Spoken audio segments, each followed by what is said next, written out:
Dress కావాలి. ఎందుకు రాని డ్రెస్లు? రోజుకి ఎన్ని డ్రెస్లు మార్చుకుంటావు? మా ఫ్రెండ్ ఇంటికి ఆడుకుంటానమ్మా. ఈ హాలిడేస్ వల్ల రోజుకి 10 డ్రెస్లు కావాలి నీకు. బయటికి పోయి ఆడొద్దని చెప్పాను, ఇప్పుడు నేను వచ్చానంటే కొట్టేస్తాను. ప్లీజ్ అమ్మా, మా ఫ్రెండ్ తీసుకోవద్దు బట్టలు నువ్వు. రే ఆ గోడ మీద గీకబాకండి, ఆంటీ వాళ్ళు చూస్తే తిడతారు. అమ్మా మేము డ్రాయింగ్ వేసుకుంటున్నాము. కూర్చొని డ్రాయింగ్ వేసుకోండి. గోడల మీద వేయమన్నానా?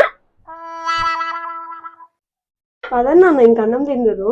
ఏం కూరమ్మా? ఏం కూర? పప్పు. నాకు కూర వద్దుపా. ఏంట్రా తినడానికి బాధ నీకు? ఆ స్కూల్ ఉన్నప్పుడే నయము, ఏది పెడితే అది తినేవాళ్ళు.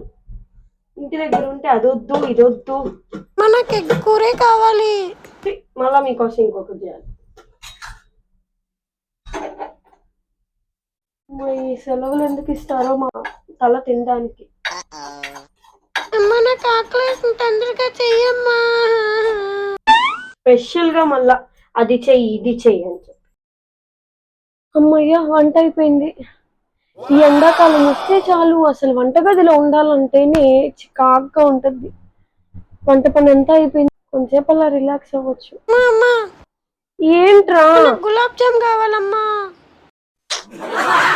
వీళ్ళు ఇంట్లో ఉంటే చాలు, ఇంక ఏదో ఒకటి చెయ్యి చెయ్యి చెయ్యి మమ్మీ చెయ్యి మమ్మీ. అబ్బా తల తింటారు.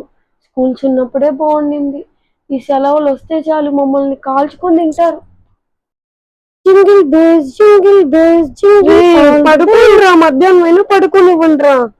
పడుకోండి, వచ్చి ఎప్పుడు ఆడుతానే ఉంటారా? పడుకోండి. నిద్ర రావట్లేదు, ఆడుకుంటా. పడుకోండిరా, సాయంత్రం నేను బయటికి తీసుకెళ్తాను. పడుకోండి. జాలి అయితే పడుకుంటా. వీళ్ళని పడుకోమని చెప్పడానికి కూడా పెద్ద తలకాయ నొప్పి. వీళ్ళని పడుకుంటే అప్పుడు పోయి ఆడుకున్నాను, సరేనా? ఇక హాలిడేస్ వస్తే చాలు, అసలు పడుకోరు, నన్ను పడుకోనివ్వరు.